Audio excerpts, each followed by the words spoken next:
Assalamualaikum warahmatullahi wabarakatuh. Perkenalkan, nama saya Puji Rahayu. Di sini saya akan mensosialisasikan mengenai 8 fungsi keluarga. Nah, teman-teman, saat ini sering kita jumpai kasus-kasus kenakalan remaja yang menjurus kepada tindak kriminal, tindak asusila dengan pelaku remaja di bawah umur. Dapat kita lihat dengan berbagai hal-hal yang sifatnya sepele, seperti hilangnya rasa hormat siswa terhadap guru. Nah, apa penyebabnya?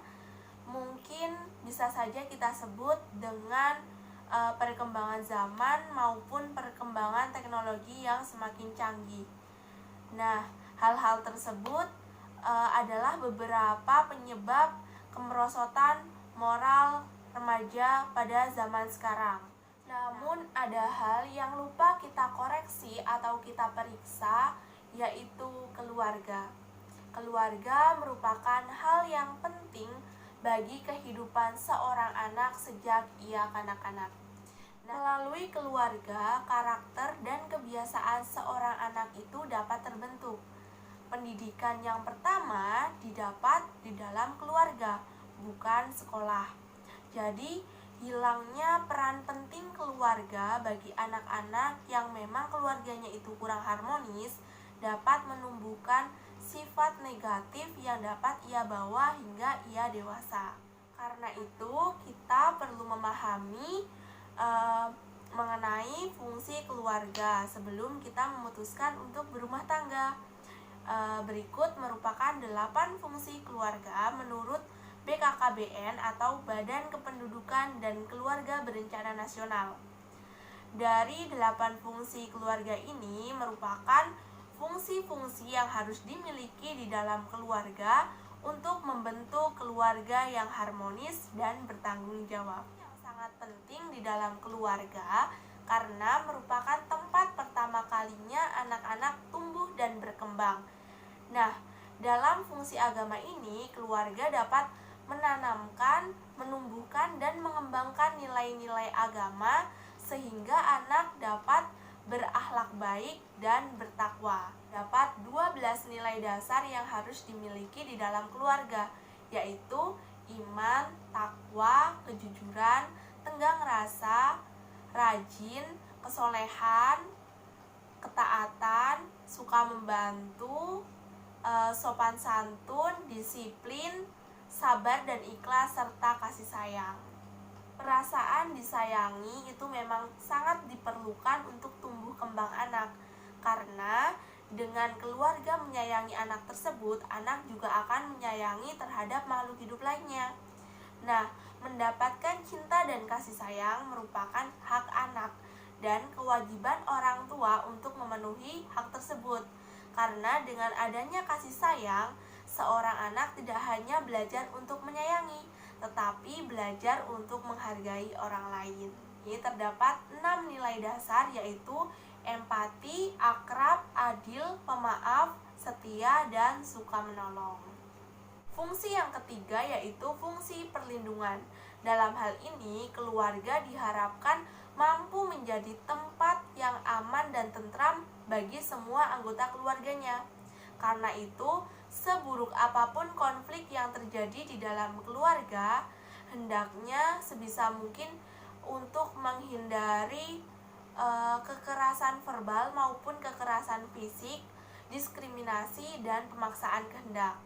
Nah, teman-teman, dalam hal ini terdapat 5 nilai dasar yang harus dimiliki dan dipahami oleh keluarga, yaitu aman, tabah, tanggap, peduli, dan pemaaf.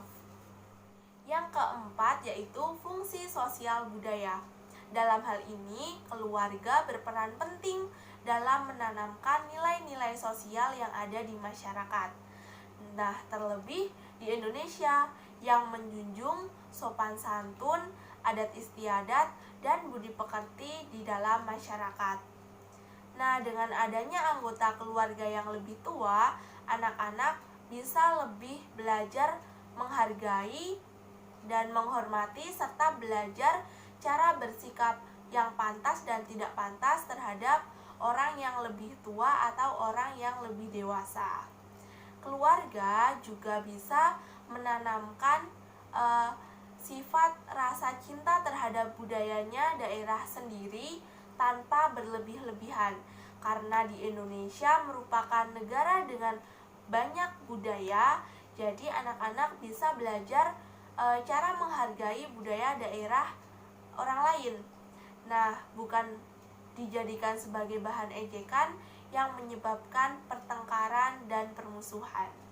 Ada 7 nilai dasar yang harus dimiliki dan dipahami oleh keluarga, yaitu gotong royong, sopan santun, kerukunan hidup, peduli, kebersamaan, toleransi, dan kebangsaan. Selanjutnya yaitu fungsi reproduksi. Tujuan seseorang berkeluarga yaitu untuk mendapatkan keturunan. Melalui pernikahan yang sah, diharapkan dapat menghasilkan generasi penerus bangsa. Jadi, pendidikan seksual sejak dini dan sikap menghargai lawan jenis itu perlu ditanamkan di dalam keluarga. Nah, dalam hal ini terdapat 3 nilai dasar, yaitu tanggung jawab, sehat, dan teguh. Yang keenam yaitu fungsi sosialisasi dan pendidikan. Orang tua adalah pendidik yang utama bagi anak-anaknya. Keluarga selain sebagai pendidik juga berfungsi sebagai pembimbing dan pendamping dalam tumbuh kembang anak, baik secara fisik, mental, sosial, dan spiritual. Semua ini disebabkan oleh interaksi intensif yang terjadi sebagai proses pendidikan yang natural dan efektif. Di dalam fungsi sosialisasi dan pendidikan, terdapat 7 nilai dasar yang harus dipahami dan ditanamkan dalam keluarga, yaitu percaya diri, luwes, bangga, rajin, kreatif, tanggung jawab, dan kerjasama. Nah teman-teman, yang ketujuh yaitu fungsi ekonomi. Kondisi ekonomi sebuah keluarga biasanya mempengaruhi keharmonisan keluarga. Jadi, kita perlu mengajarkan kepada anak untuk bersikap hemat dan menumbuhkan jiwa wirausaha agar nantinya anak-anak dapat cerdas secara finansial. Jadi, kita perlu menanamkan nilai-nilai hemat, misalnya mana yang memang benar-benar diprioritaskan atau dibutuhkan, serta mana yang hanya sekedar keinginan.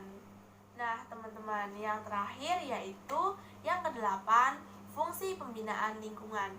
Gaya hidup yang ramah lingkungan dapat terwujud apabila sudah diajarkan sejak dini di dalam keluarga. Nah, peduli terhadap lingkungan sekitar seperti tetangga dan masyarakat secara umum.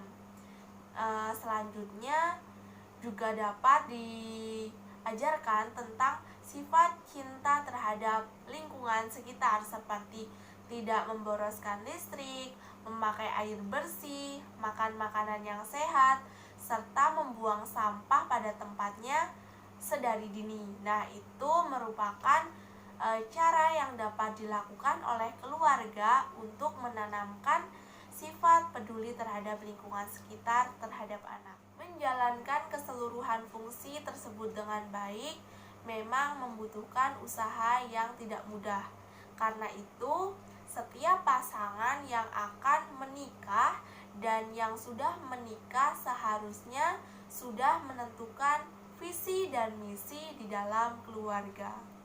Dengan mengetahui fungsi keluarga sedini mungkin, setiap pasangan dapat mengetahui gambaran real mengenai peran mereka saat berumah tangga nantinya. Nah teman-teman, jika sebuah keluarga tidak berfungsi sebagaimana mestinya, tidak hanya keluarga yang bersangkutan yang tidak bahagia, namun berimbas pula pada karakter generasi muda secara keseluruhan. Nah teman-teman, jadi kita harus merencanakan keluarga kita dengan baik. Salah satu caranya yaitu merencanakan jumlah anak. Perencanaan yang matang antara kita dan pasangan yaitu dapat digunakan untuk mengukur kemampuan kita dalam mewujudkan keluarga yang bahagia. Nah, sekian sosialisasi yang dapat saya sampaikan.